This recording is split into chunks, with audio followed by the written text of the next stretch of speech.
Sampurasun para mitra, kalintang bingahna tiasa patepang deui dina acara Pani Ismanah di kanal YouTube YKB Bahasa Sunda.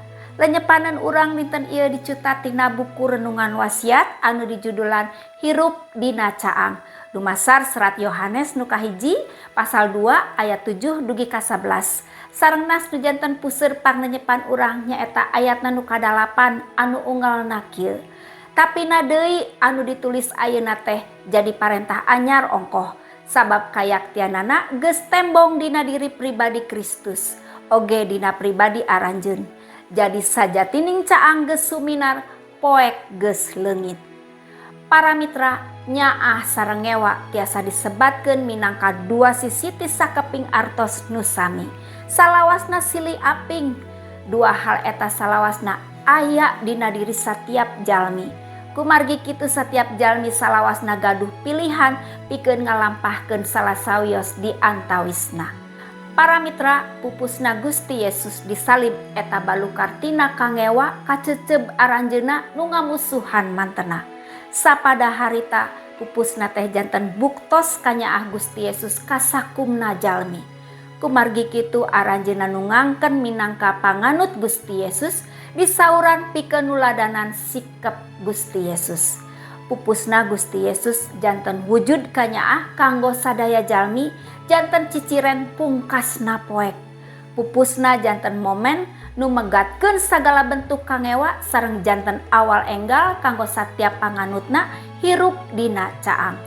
Tanda yen satiap panganut Gusti Yesus hirup dina caang nyaeta kasayagian pikeun silih mikanyaah. Sikap hirup kieu wajib dipilampah. Para mitra, urang Kristen sanes mung janten sebatan kanggo aranjeunna nu nganut ka Gusti Yesus nanging minangka pangemut kana hakikatna. Urang Kristen nyaeta aranjeunna nu tos hirup dina caang.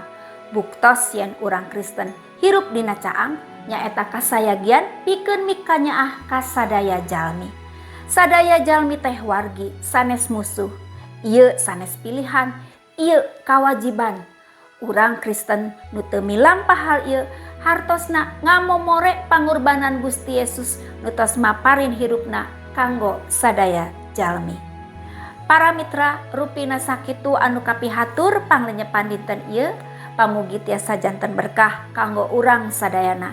Urang tepang deui dina episode salajengna. Ulah hilap, subscribe, like, sareng bagikeun kanu sanes cag heula.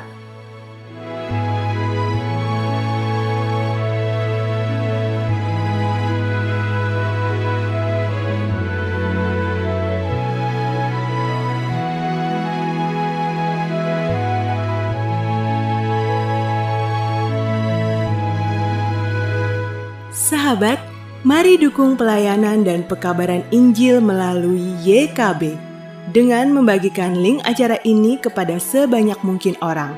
Dukungan juga dapat saudara lakukan dengan mentransfer dukungan finansial ke rekening BCA ke nomor 450 305 2990 450 305 2990 atas nama Yayasan Komunikasi Bersama.